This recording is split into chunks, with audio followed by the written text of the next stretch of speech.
Hello everyone. I'm Jamie Gallagher and I'm an engagement trainer and consultant. I work with universities, charities, museums all around the world looking at how they connect with people outside of their organizations and help them do that a little bit better. I am also a massive geek. And this is kind of hence my background. This is an X-Wing. This is Spock from Star Trek. There's a lot going on. I'm a geek. I spent all of my teenage years, most of my 20s, and a considerable part of my 30s gaming, running servers online.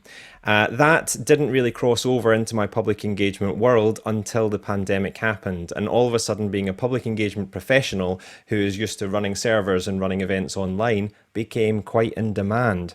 And so I'm here to guide you through a little bit about how I run sessions online, how I try and make them as accessible, engaging, and inclusive as possible. So that's what we'll be talking you through today. But before I go into that, I start all of my sessions off in the same way. I do. And that is with a question to you. And this session will be no different. I would like you to open up the chat box for me. So look at your bottom toolbars, a little button says chat. Click on that, bring a little toolbar down the side. And into that toolbar, I want you to tell me one very particular and important piece of information. What's the binge-worthy TV series you're currently making your way through? What have you been watching? Put in the chat box. Tell me, do, and then I'll explain why I'm asking. What have you been watching? While you're thinking, while you're typing away, what you've been watching. I'll tell you what I've been watching. I've been watching Babylon 5. I covered the massive geek part. So I'm going back to Babylon 5. It's free on IMDb TV. Now let me just check, see what you've been watching. Made in block capitals. Apparently that is on our household list of things to watch. It looks depressing. Just throwing that out there. BBC Ghosts, nice. I watched a couple of episodes of that. Young Sheldon. There's a good Danny rewatching X-Files. That is a good choice. I heartily approve. Animal on Netflix. I like that we're also sharing our program and also where you can find it. I enjoy that. Behind Our Eyes, I don't know it. Last Kingdom, that was one of my lockdown shows, Joe. Last Kingdom, I'm waiting on the next series. Tiger King 2, I need to go quicker on this. Arcane, Brooklyn Nine-Nine, The Outlaws, Squid Game, me too. I've done 2 episodes. Tiger King 2, Ghost, another one. Oh, you can do chats, Lizzie, as well. Mrs. Maisel, Star Trek Next Generation. You've never watched it. You gained bonus points by saying you're watching Star Trek. You lost those bonus points by saying you'd never watched it before. Anyway, I approve. Squid Game as well. Community. Nice choice. Ghost. Right. Why do I ask? There's reasons. I promise you. There are. Even reasons that are relevant to this session. First reason I ask is I am a public engagement professional. I like connecting with people, finding out who they are, finding just little windows into their world. So thank you for sharing that. The second reason I ask is, I don't know how it feels to you, but it still feels a little bit lockdowny to me. There's not a whole lot going on, to be honest. Just a lot of TV getting watched. So if you, like me, are looking for some recommendations, then check the chat box. The third and most important reason is you have found and used the chat box. Hooray! Hopefully it wasn't a painful experience. Might even have been enjoyable. Keep the chat box opened and keep the chat coming. Thoughts, comments, questions, hopes, wishes, dreams, ideas, all into the chat box all the time. I want you to talk to me. Now let's dive into how we create an event as accessible and engaging and inclusive as possible. Where I want to start is before your event even begins. There's little things that you can do. For example, the maths conference, Katie Steckles organises a fantastic maths conference every week. And not every week, God, you'd be exhausted. Every year, every 2 years. Maths in action. There we go. Talking maths in public. Thank you. That would have saved a whole load of hassle. Thank you, Sarah. Talking maths in public. It's fantastic. And do you know what I really liked? There was a simple little question in the registration. Is there anything we can do to make this event more accessible for you? A simple little question that is so rarely asked. If you are registering participants, ask what you can do to make it more accessible. That was a beautiful piece of organisation. Their organisation had not finished yet though. Again, this is before the event has even started. They're registering and asking, is there anything that we can do? As a speaker taking part in that conference, I was asked to submit my slides in advance. Why? Because they knew there was going to be people that were participating in the conference who would have a visual impairment. 1 in 40 people in the UK have a visual impairment. If you're screen sharing content through Zoom, Teams, they may well be unable to see it. Even if they have a screen reader, which is able to read the text box in Zoom and Teams, it will not be able to read what you put up on the screen. So they asked the speakers to send their slides in advance. That means they can be shared with participants who may struggle to view it online. Nice. These are simple, easy things you can do. So before you start your event, as people are registering, ask if there's anything that you can do. Also, ask speakers to submit their slides in advance so they can be shared with delegates who might find that helpful. Third thing is, if you're organising a large event, is share some accessibility guidelines with people. Again, I was speaking at a conference the other week and they sent me through a 3-page document that said, this is the minimum font size that we want on your slides. If you make your slides slightly off-white, it can improve readability for dyslexic readers. And just little considerations that are easily missed and easily forgotten in the rush of preparing your content. But preparing this little guide, sharing it with speakers, makes them think of it and makes them make simple changes to make things more accessible, engaging and inclusive. So this is all before they started out.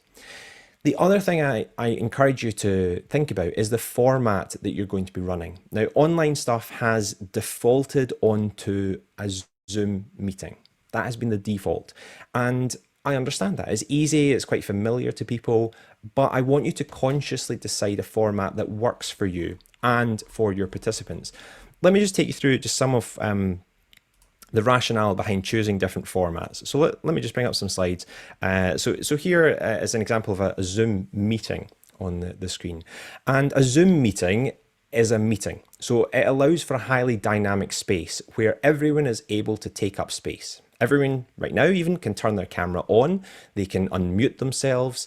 We can also click on the participants tab and we can see everyone who's in the meeting. So it's open and it's equal. Sometimes that is what we want. We want a highly dynamic environment where we're all able to share ideas. Sometimes it's not. If you're working with vulnerable groups or young people, a meeting might be problematic. What happens when one of the children turns on their camera and they're in an unsupervised environment? What happens if it's a live stream and something like that happens? That can cause a problem. Now, there's some ways that you can limit the functionality inside Zoom. So the host is able to stop people being able to turn their camera on or stop people being able to unmute themselves. So these are controls that you want to get familiar with. How do you control the Zoom room? But also, maybe you don't want a meeting in the first place at all, because even with the controls in place, you are all able to see the screen names of everyone else in the room. Now, if you're working on controversial or difficult or emotive topics, you might not want everyone knowing who is joining that call. So you can deal with this in a couple of ways. One way might be to give participants instructions on how to rename themselves before they join the session, realizing that they can join anonymously. You might also allow them to join through a browser so they don't need to log in with their Zoom account.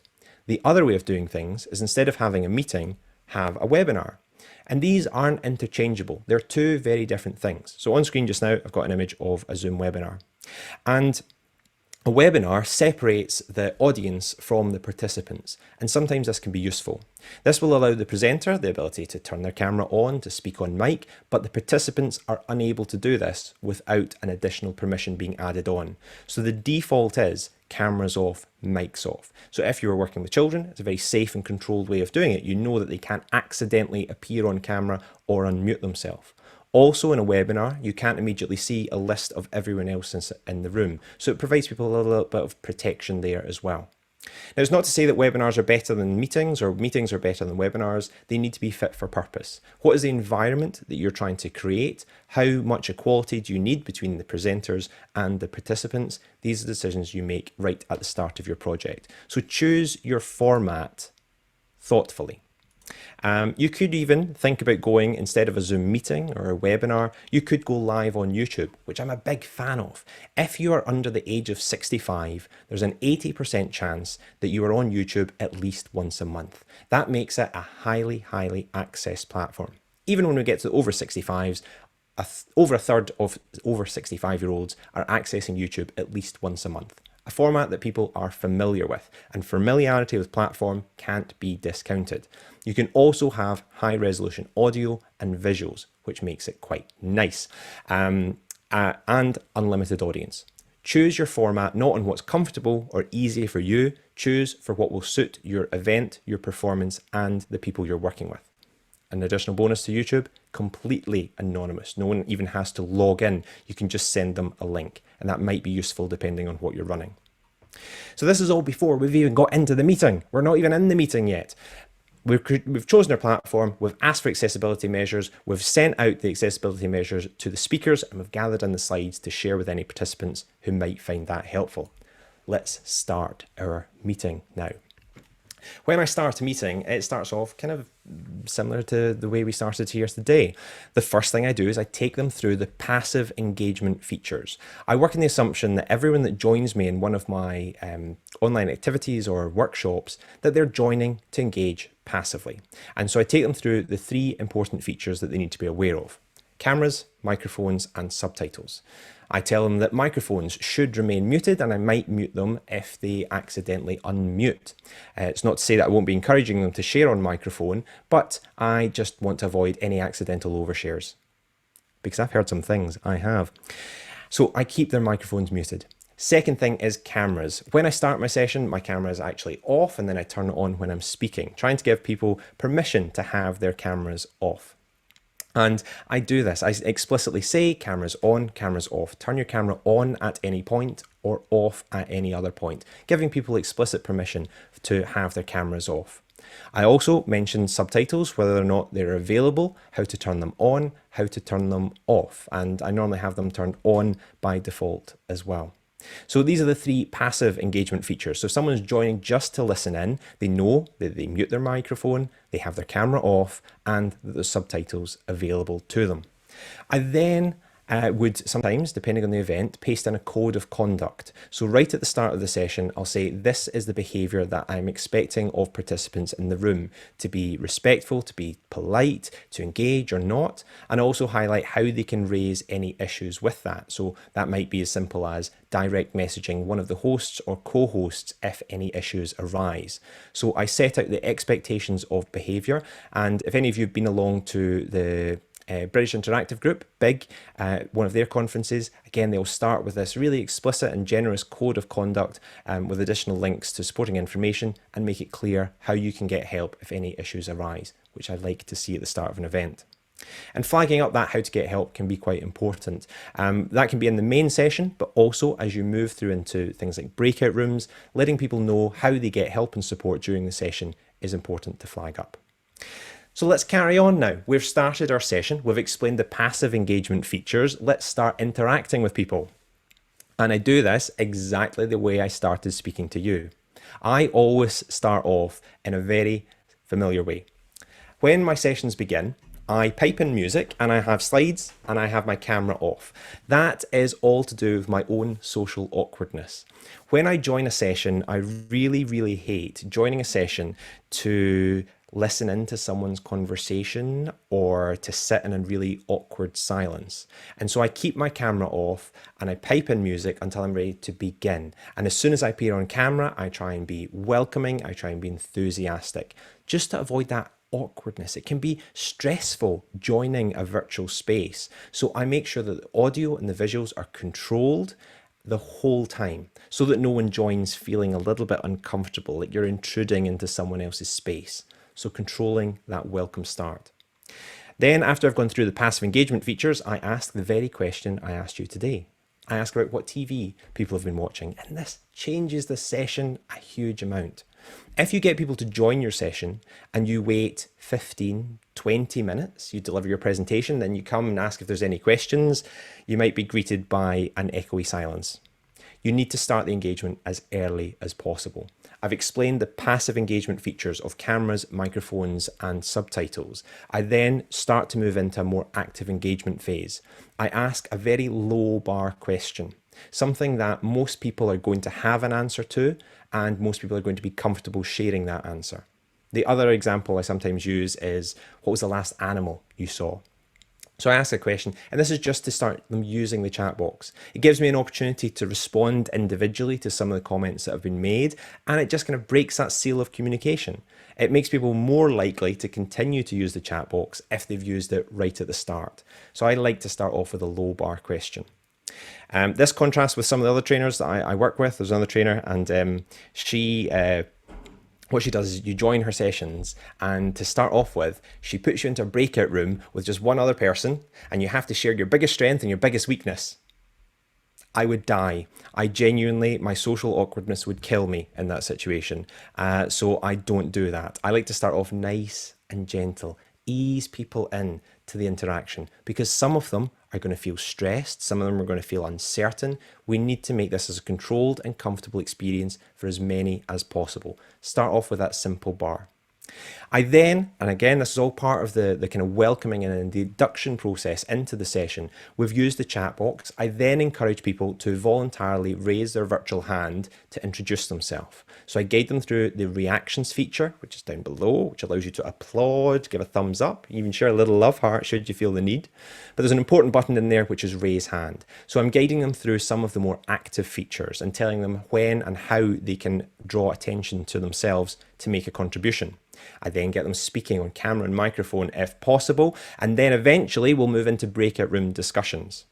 This is the most intensive engagement experience. When people are in breakout rooms, the host isn't necessarily there and they're on their own. Again, this is a space that can make people quite anxious or quite uncertain. So to do that, we've built up to it. We've used the chat box. You've appeared on camera and now you're moving into a breakout room.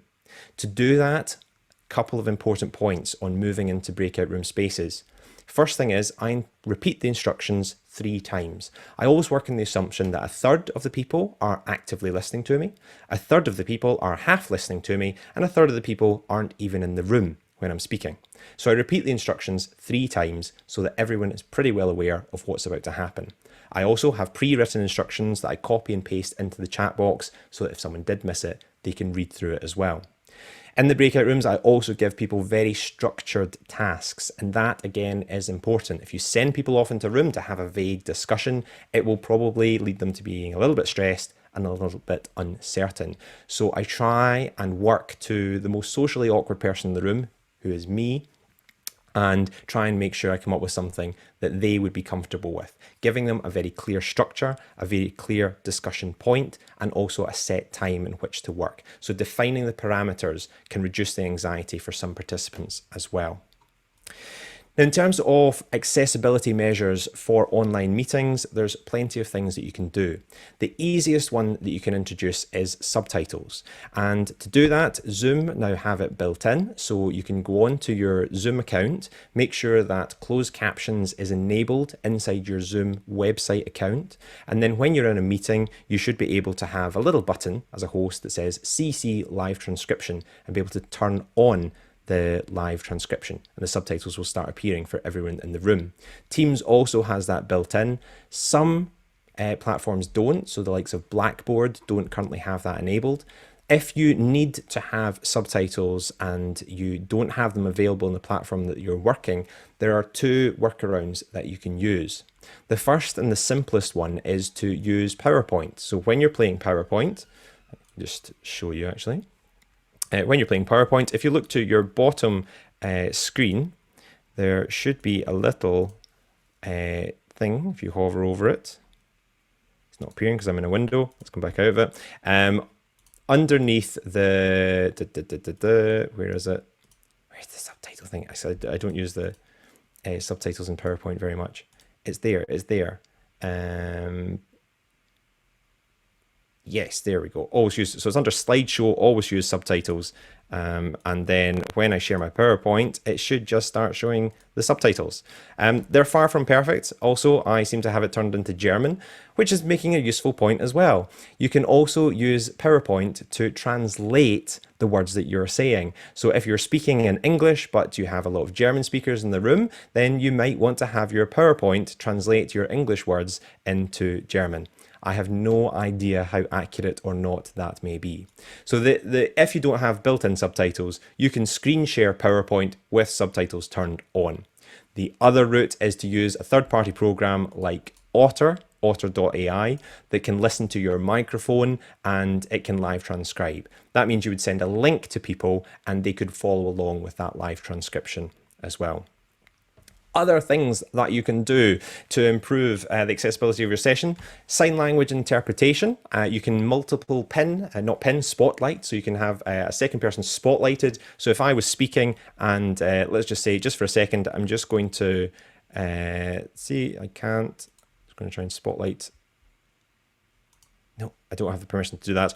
But you can, the host can spotlight two people at once. So one person can be speaking, the other person can be sign language interpreting, which is useful.